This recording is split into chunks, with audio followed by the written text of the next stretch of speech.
begin packing your backpack, make sure all of the clips are unclipped and the straps are loosened. The first thing you should pack is your water bladder if you're using one, and then typically you'll put your sleeping bag at the bottom of your pack because the weight of your other gear will smush it down a lot. For the rest of your packing, you can follow the ABCDEFGs of packing a backpack. A is for accessibility, so you'll want to keep things you'll need during your hike, like snacks, a raincoat, or a first aid kit, easily accessible. Things that you won't need until you get to camp, like dinner, your stove, or sleeping pad, should be at the bottom of your pack. B is for balance, which means keeping the weight in your pack evenly distributed. Having more weight on one side than the other will hurt your back, so this is really important to keep in mind. In addition, you'll want to pack heavier items closer to your back in the bottom of the pack. This will help keep the weight off your shoulders and save your back. C is for compression.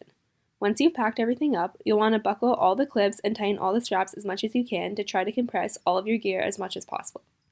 Related to compression, D is for deformities. So you want your pack to be as smooth as possible and not have a lot of deformities because that usually means you have a lot of empty airspace in your pack. To avoid having deformities, you can pack more rigid items like fuel or a stove first and then use things like clothes to fill in the empty space.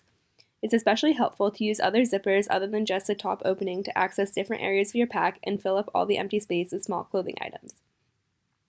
E is for everything inside. While you might have visuals of people backpacking with all sorts of things hanging off their pack, the goal is actually to have nothing hanging off your pack. The more you have on the outside, the more difficulty you'll have hiking in narrow areas and the more likely you'll be to hit someone or something. If you do have to attach something to the outside of your pack, try to keep it vertical rather than horizontal to keep your frame as narrow as possible.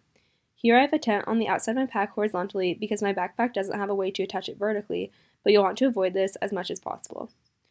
F is for food over fuel. In any situation, you want your food above any chemicals so that if chemicals leak, they don't get on and contaminate your food. Backpacking is no different, and you should always pack your fuel at the bottom of your pack and your food somewhere above it. Finally, G is for good job. Congrats! Now you know how to pack a backpack.